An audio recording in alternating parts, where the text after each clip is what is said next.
जय हिंद दोस्तों, वंदे मातरम। उत्तर प्रदेश के बरेली में योगी बाबा के बुलडोजर की गर्जना से मौलाना तौकीर रजा के रिश्तेदार और करीबी जो भी दंगे में शामिल थे, सब अब दया की भीख मांगते दिख रहे हैं।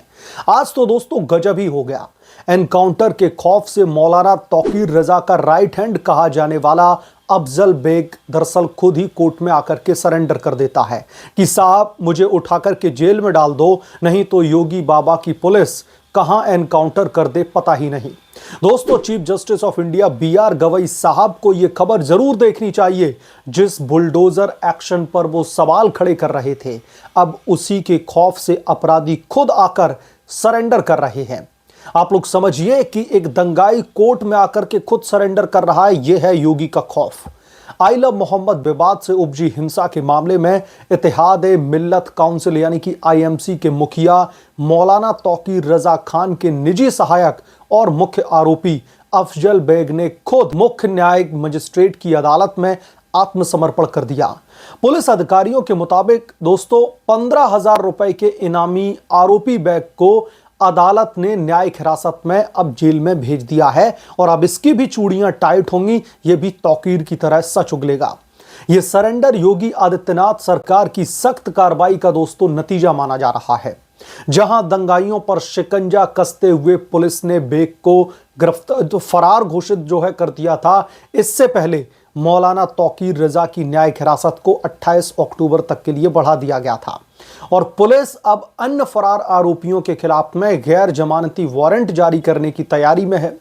इस घटना ने एक बार फिर से दोस्तों यह साबित कर दिया है कि योगी सरकार की जीरो टॉलरेंस नीति के आगे दंगाइयों की हेकड़ी पूरी तरीके से निकल चुकी है। जहां पहले ऐसे जो दंगाई थे वो खुलेआम कानून की धज्जियां उड़ाते थे, वो अब कोर्ट में सरेंडर करने को मजबूर हैं।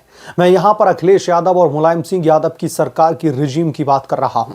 जो भी इस प्रकरण में निकल करके सामने आया, इस मामले की पृष्ठभूमि क्या है, योगी सरकार की कार्रवाई और सुप्रीम कोर्ट के जस्टिस BR गवई की बुलडोजर एक्शन पर वो क्या कुछ टीका टिप्पणी कर रहे थे, वो कितनी ठीक थी, उसके बारे में हम बात करते हैं। जहां यह स्पष्ट होता है कि उसी बुलडोजर न्याय ने आज उत्तर प्रदेश में शांति स्थापित करने में महत्वपूर्ण भूमिका निभाई है।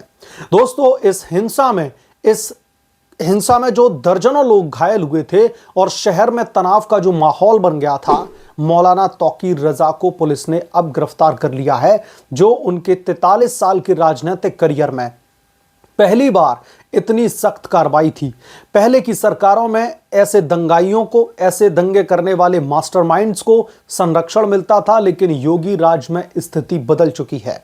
मुख्यमंत्री योगी आदित्यनाथ ने यह स्पष्ट शब्दों में कहा था कि मौलाना भूल गए कि उत्तर प्रदेश में किसकी सरकार है और ना मौलाना, उसके संग साथी सब दबोचे जा रहे हैं। दंगाइयों को ऐसा सबक सिखाया जाएगा कि उनकी आने वाली पीढ़ियां दंगा करने से पहले सोचेंगी। योगी आदित्यनाथ की सरकार ने दोस्तों साल 2017 से ही दंगों और अपराधियों के खिलाफ में जीरो टॉलरेंस पॉलिसी की नीति अपनाई हुई है। बरेली हिंसा के बाद में पुलिस ने तुरंत कार्रवाई शुरू की। मौलाना तौकीर रजा को गिरफ्तार किया गया, उसके रिश्तेदार मोहसिन रजा के ऊपर भी गाज गिरी, उसको भी हिरासत में लिया गया और अब अफजल बेग का सरेंडर।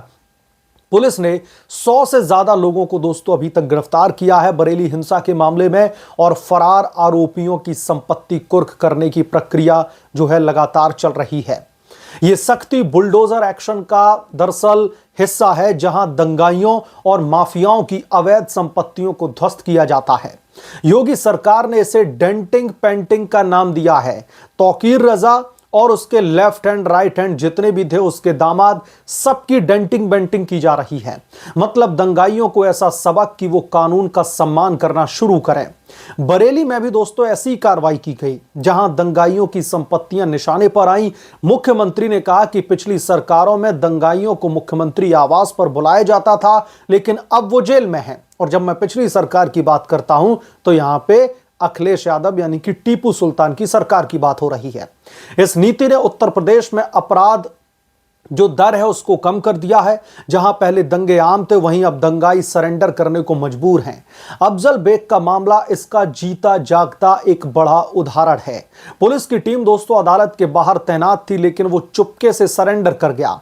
इससे साफ है कि योगी सरकार की सख्ती ने इन तत्वों की कमर तोड़ करके रख दी है। सुप्रीम कोर्ट के जस्टिस BR गवई ने बुलडोजर एक्शन की दोस्तों आलोचना की थी। इसे दरअसल हाई हैंडेड और ऑर्बिट्री बताते हुए कहा था कि यह सामूहिक सजा जैसा है और यह नहीं होना चाहिए। नवंबर 2024 में दिए गए एक फैसले में उन्होंने गाइडलाइंस जारी की कि बिना नोटिस और प्रक्रिया के संपत्ति को ध्वस्त नहीं किया जा सकता। जस्टिस गवई ने दोस्तों इस मानवीय समस्या से जोड़ा और कहा कि एक सदस्य के अपराध के लिए पूरे परिवार को दंडित नहीं किया जा सकता। हालांकि आलोचना के बावजूद भी उत्तर प्रदेश में बुलडोजर एक्शन की गर्जना बंद नहीं हुए। उत्तर प्रदेश में कानून व्यवस्था को मजबूत किया बुलडोजर एक्शन ने। जस्टिस गवई की आलोचना वाले फैसले के बाद भी बरेली जैसे मामलों में दंगाई सरेंडर कर रहे हैं। यह विडंबना है दोस्तों कि जिस एक्शन की आलोचना हो रही है उसी ने दंगाइयों में डर का माहौल बनाया हुआ है। घुटने टेक रहे हैं मौलाना तौकीर रजा के जितने भी दंगाई दोस्त, जितने भी दंगाई रिश्तेदार या फिर करीबी हैं। हाल ही में एक वकील राकेश किशोर ने जस्टिस गवई पर जूता फेंका और योगी के बुलडोजर एक्शन को सही ठहराया, यह कहते हुए कि योगी जी का बुलडोजर सरकारी जमीन पर कब्जा करने वालों के खिलाफ में सही है। सुप्रीम कोर्ट ने चेतावनी दी कि अगर बुलडोजर एक्शन नियमों के खिलाफ हुआ तो कार्रवाई होगी, लेकिन योगी सरकार ने इसे कानूनी रूप से लागू किया है। यानी कि जो सुप्रीम कोर्ट आदेश पारित कर रहा है कि कानून तोड़ करके नहीं होना चाहिए, योगी बाबा ने कहा कि हम कभी कानून को तोड़ते नहीं हैं, बल्कि जो कानून को तोड़ते हैं हम उसकी तोड़ाई करते हैं। परिणाम स्वरूप मौलाना तौकीर रजा जैसे जो दंगाई हैं वो अब सरेंडर की राह पर हैं। ये दिखाता है कि सख्ती से शांति आती है। अब भले ही कुछ ऐसे जो है इसे अनार्की कह दें या फिर इसे तानाशाही कह दें या फिर योगी सरकार के इस फैसले को सीधे तौर पर कटघरे में ही खड़ा क्यों ना कर दें। किसी भी फैसले को कटघरे में खड़ा करना बेहद आसान है, आलोचना करना उसकी बेहद आसान है। गुंडों के ह्यूमन राइट्स की बात करने वाले इस देश में, उत्तर प्रदेश में आपको कई लोग मिल जाएंगे, लेकिन इस दंगे की वजह से कितनी सरकारी प्रॉपर्टी को, कितनी प्राइवेट प्रॉपर्टी को डैमेज किया गया है उसकी कोई बात नहीं करता। इन दंगों के दौरान कितने आम लोग अपने घर से बेघर हो गए, उनको मार दिया गया, उसकी बात कोई भी ह्यूमन राइट कमीशन बात करता नहीं दिखाई देगा। और मैं ये जानना चाहता हूं कि जो ये कहा जा रहा है कि अगर किसी के घर में एक दंगाई है और वो दंगा अगर करता है तो उसकी सजा उसके पूरे परिवार को क्यों मिले, क्यों उसका घर तोड़ा जाए, और वो भी तब जब अवैध घर हो। तो मेरा सीधा सवाल यह है कि जो ये हमदर्दी दंगाई के परिवार के प्रति दिखाई जा रही है, जो भी दंगा भड़का रहा है, वो हमदर्दी उन लोगों के प्रति क्यों नहीं दिखाई जाती दंगों में जिनका पूरा का पूरा घर जला दिया जाता है। क्या उन्होंने अपना घर मेहनत से खड़ा नहीं किया था? जो दंगाइयों के घर की आपको इतना चिंता है, जो दंगाइयों की प्रॉपर्टी को आपको इतनी चिंता है, जाकर के किसी की बनी बनाई प्रॉपर्टी में आग लगा देना, किसी की गाड़ियों में जो है आग लगा देना, किसी के जो है घर वालों को ही सीधा जला देना, क्या इससे ह्यूमन राइट की नींद नहीं खुलती है? इसके बारे में टीपू सुल्तान कब बात करेंगे? अखिलेश यादव को कब यह दर्द होगा कि आम लोगों का जो घर है वो पूरे तरीके से दंगाइयों ने उजाड़ करके रख दिया है? नहीं, इसके बारे में बात नहीं की जाएगी। मौलाना तौकीर रजा के अधिकारों का हनन हो रहा है। मौलाना तौकीर रजा के दामाद, रिश्तेदार, करीबी, राइट हैंड, लेफ्ट हैंड, जितने भी करीबी लोग थे, जब उनके ऊपर कानूनी हंटर चल रहा है, योगी का बुलडोजर एक्शन ले रहा है, कोर्ट में सरेंडर करने को मजबूर है क्योंकि उन्हें पता है कि योगी की पुलिस कब एनकाउंटर कर देगी पता नहीं चलेगा। तो इसमें इनको उनके ह्यूमन राइट्स जो हैं, जो उनके मौलिक अधिकार हैं, उसका उल्लंघन, उसका हनन होता हुआ दिखाई दे रहा है। इनके संरक्षण में कोर्ट में दोस्तों कई सारी पिटीशन भी पहुंच जाती हैं। उन्हें लगता है कि इनकी गिरफ्तारी अवैध है, इनको जबरन पॉलिटिकल वेंडिटा के तहत सताया जा रहा है। और इसको बढ़ावा कौन देता है? इस देश का विपक्ष, प्रदेश का विपक्ष।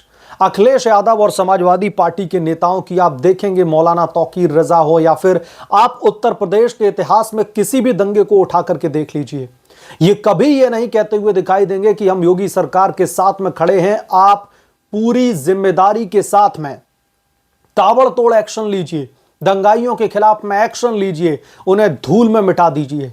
लेकिन ये उसकी आलोचना करते ही दिखाई देंगे, क्योंकि दंगाई दोस्तों उस खास शांति प्रिय समुदाय से हैं जो टीपू सुल्तान का एक बहुत बड़ा वोट बैंक है।